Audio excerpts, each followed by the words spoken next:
Alright, what's up guys? Arctic Gaming back here.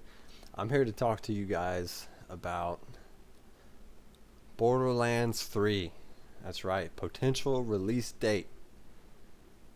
Personally, obviously it's in existence because Borderlands 2 was 2012 and they had DLC through 2013, and then they had the small Headhunter packs through 2014. It is most definitely in development, and if we are using the Headhunter pack to where they didn't even have another team working on Borderlands 3, which I guarantee you they had another team working on Borderlands 3 at the time. Gearbox is a big studio, and Randy Pitchford has multiple times linked to the possibility of them working on a new Borderlands game. You can see it on his Twitter. He posted a picture of him doing some motion capture for a Psycho in a may or may not be a Psycho in the next upcoming, AAA game coming from Gearbox. I can tell you right now, it's not going to be Battleborn. It's not going to be anything else except Borderlands 3. Now, if we use the Headhunter pack as the end of the development of Borderlands 2, which I do not think is true. I believe in my heart that they have been developing this game since the year 2013 minimum, as far as writing and just coming up with some of the creative aspect of the game goes. I believe that they have been developing this game for at least 5 years. Maybe the first 2 years were just writing the game and getting the overall feel of the game, new locations. Maybe it's going to be set on Pandora again. I would love to see it set on Pandora again, but at the same time, I would also love for us to go to different locations. As you can see in the video, I'm just going to have some pre-sequel gameplay, a little bit something different from Borderlands 2. Personally, I thought the moon was a wonderful destination, even though the game itself was not really that good. I think if you got it on sale for $30, $20, it was a good buy, because they introduced Frag Trap as I'm playing in here, and Wilhelm and Athena. I didn't get to play as the Handsome Jack clone or the Baroness, because I didn't buy any DLC for the pre-sequel. I've heard that both characters were pretty good, and of course the Claptastic Voyage DLC was very good, but I have not played it myself. But I believe that Borderlands 3 has been worked on for about 6 years, technically 5 because it's the beginning of 2019, but about 5 years, 5 to 6 years.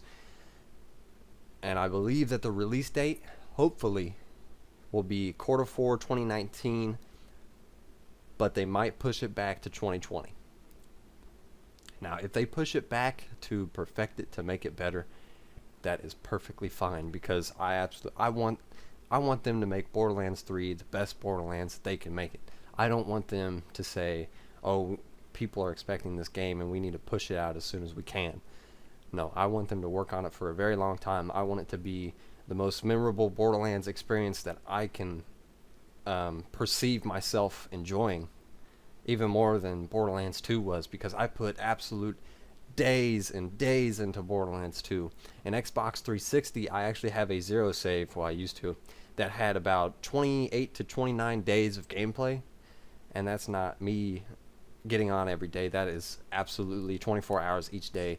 That's I believe it comes out to about around 700 hours of gameplay, and that's just on one save. That's not including all of the gameplay that I've done on PC. That's not including all of the other characters that I did on Xbox 360. I spent a very long time playing that game because that game was absolute fun. It was the best game if you had friends to play with, and you could just sit there, you could farm, you could do raid bosses, whatever it is that you're doing, you could absolutely have a blast with it. And I cannot say that about any other game that I have played in the last few years.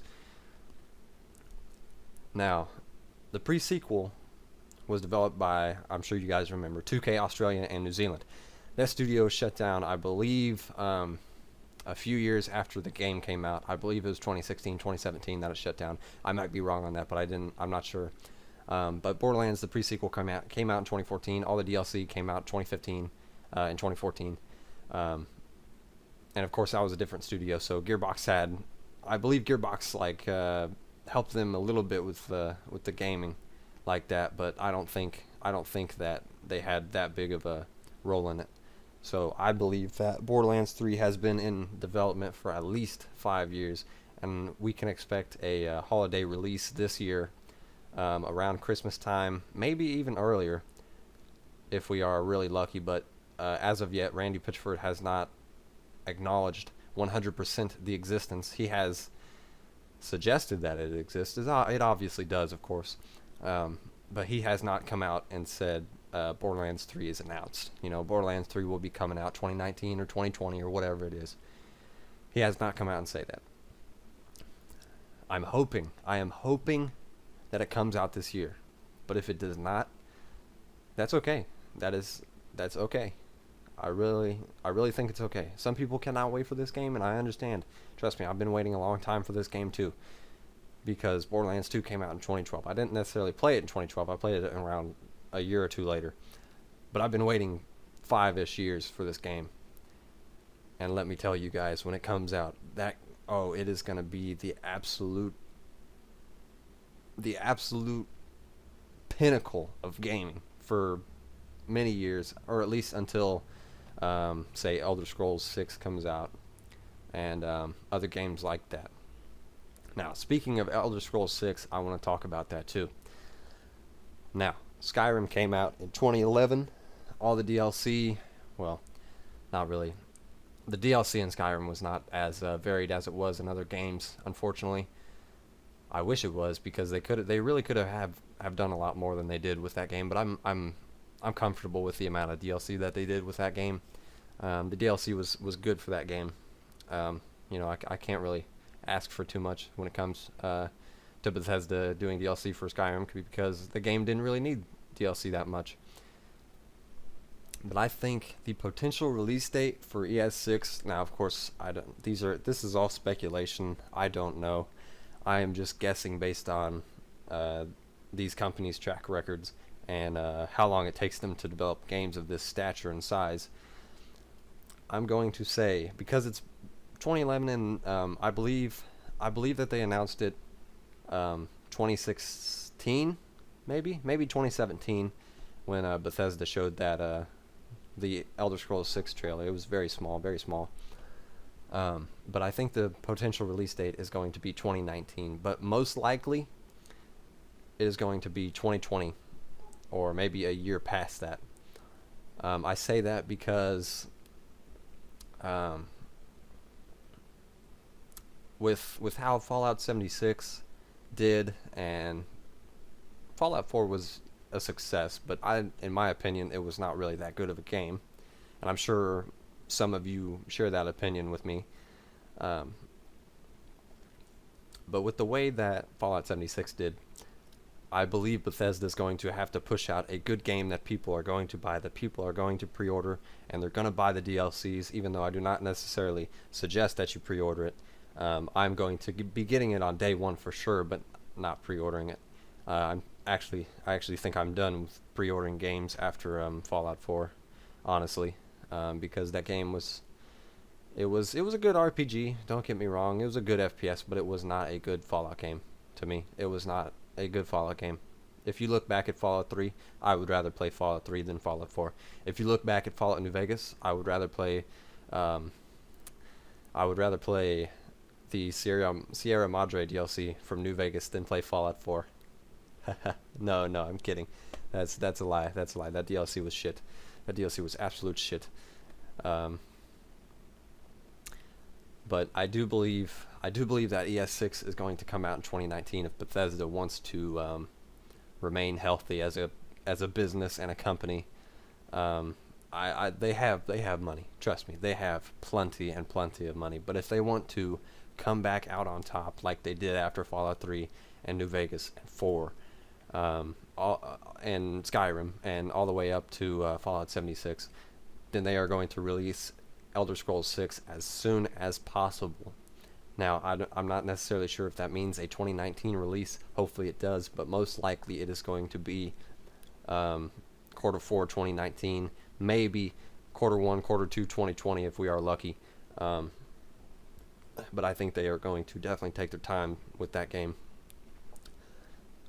Now, the last game that I would like to speculate and talk about is a game that not very many people outside of the series that has already been built, and people outside of this series are not necessarily going to be looking at this game and be saying, wow, this is most definitely something that I am looking forward to. This is something that I'm going to buy day one.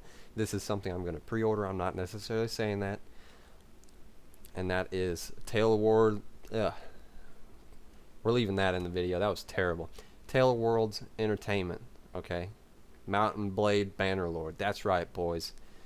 Warband came out in 2010, I want to say. And with Fire and Sword. And the other one, the Viking Conquest. Those are more or less just standalone DLCs for Warband and Mount and Blade. Warband came out in 2010, and 2011 was the Viking Conquest, and with Fire and Sword. Now, for sure, Warband was the best out of those three, simply because it had the most amount of mods in the series. So you can download tons of mods that increase the battle size. There's even like a Japanese kind of medieval DLC, or not DLC, but mod. That I really enjoy, called Gekkokuju. It's pretty amazing how deep this game is in terms of replayability, especially for a game that came out in 2010. Now, Tale Worlds is not necessarily a big company. It is a Turkish company, and I find it interesting that they get funding from the government. Some people will say that that's the reason that they have not released it yet. They just want to suck up all the money. And I understand that, but this game has been in development for quite some time. And you can see that they have released dev updates and blog posts and stuff like that. Since I believe 2012 was when the game was announced, and that was well over 6 years ago. This game is bound to come out at any time, but we will not receive any information on it until they have absolutely got through about 80 to 85% of the development of this game. I am absolutely hoping that it comes out with some information, with at least a release date or a teaser trailer or something like that, more than we've already gotten sometime in 2019. That would be wonderful, because this game has been in development for a long time, and I've been playing Warband quite a lot recently, and just going through that ever since I bought it on Steam. I never played it when I bought it. I've just recently got into it, and it is certainly an experience if you dream about controlling an army, but not from the necessarily standpoint of Total War, where you kind of watch it go on and you control your units, where they go, how they react on the battlefield. But you are a soldier on the battlefield. You can change the tide of the battle as a soldier on the battlefield, but it is very hard to do that because you are just as weak and vulnerable as the AI. They can kill you at any time, just like you can kill them at any time. And I think that really adds a certain deep aspect that we have not seen in a real-time strategy game for quite some time. And I believe that Tale of Worlds is very, very close to completing development. But I believe that they said that they have rebuilt this game from the ground up. I'm not, or maybe the engine was what they're talking about, 3 times in that 6 years that since the announcement. 6 years, 3 times they have rebuilt that engine. Okay, this game better be amazing for the amount of time that they've spent on it. And if you look back at the trailers and everything for that game, it looks a lot better than Warband, obviously, coming from 2018 compared to Warband's 2010. Well, actually, I believe the trailer came out in 2017. But yes, this year hopefully will be quite a year for announcements and game releases, hopefully, because we have Borderlands 3 potential announcement to look forward to, ES6 has been announced. Hopefully it will come out this year. If not this year, then it will come out next year. Bannerlord has not necessarily. They've been pretty quiet about it, but hopefully they release it soon. So yeah, guys, I think 2019 is going to be a wonderful year for gaming and gamers. All right, guys, that's all I had to speak about today. You guys have a wonderful day, and I'm out.